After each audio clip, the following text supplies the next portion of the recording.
This video we're going to discuss lists. So under the maintenance tab we have lists. Here is our zip code table.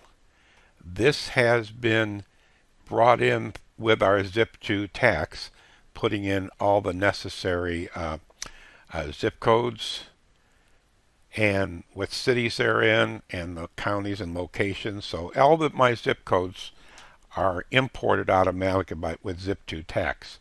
But you can put your own zip2s or your own sales tax and zip code tables in by just clicking add. We also have finance companies. You can add as many finance companies as you want. So when you do a sale, the finance company is going to be invoiced and it's going to refer the ship to be the customer who bought it, but the monthly payments and the monthly bill or one bill will go to the equipment financing company, not the customer. And as you can see, if you click edit here, it's just going to ask you what their lookup code is, like a typical vendor or customer, first and last name and email address, what the terms codes are for them, what their credit limit was. Do you want to print statements to the finance company? And if you click transactions, this would then show you any transactions that finance company currently has with you. So you can have one finance company that you recommend to all these restaurants that are trying to buy equipment but don't have the money to pay for it in cash, so they can do this through a financing company, and you'll be able to keep track of all the current receivables for that finance company.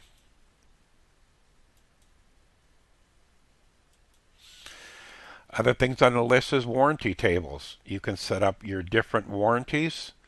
If you click edit here, we're saying on this 30-day warranty, it's a 30-day warranty description. Parts are 30 days, labor's 30 days, and the warranty will begin when it's sold to the customer. So you can set up any kinds of warranties that you want, where maybe parts are included but not labor. Whatever you like, these are all user definable.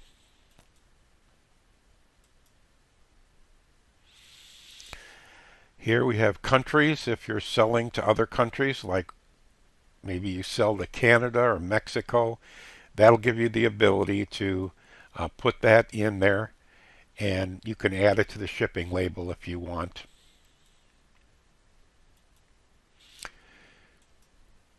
We have buyer groups. Buyer groups are groups of customers like the dealers who use the group buying power to get pricing at a lower rate than buying it directly from the manufacturer yourself.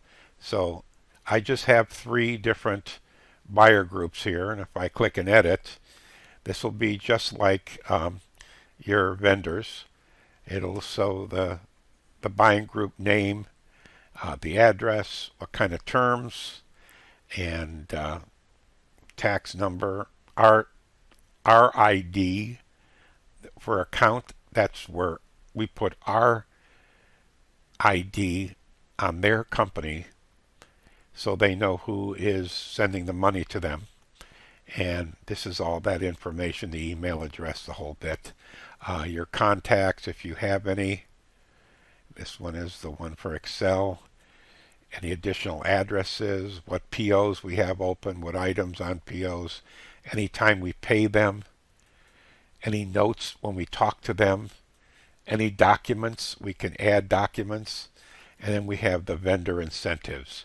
So for this particular buyer group, we can set up, let's say from $0 to $10,000, we'll get a 1% or 2% rebate.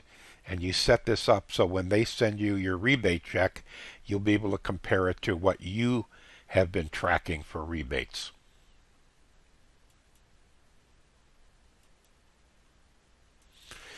And last is an alerts list, and that's strictly for the ability to set up SMS text messaging alerts, and you can utilize tokens in the alert message. Uh, Something like, your order has arrived, please come pick it up. We got a big sale going on this weekend, please stop. So this is where you can create those pre-made up alert forms.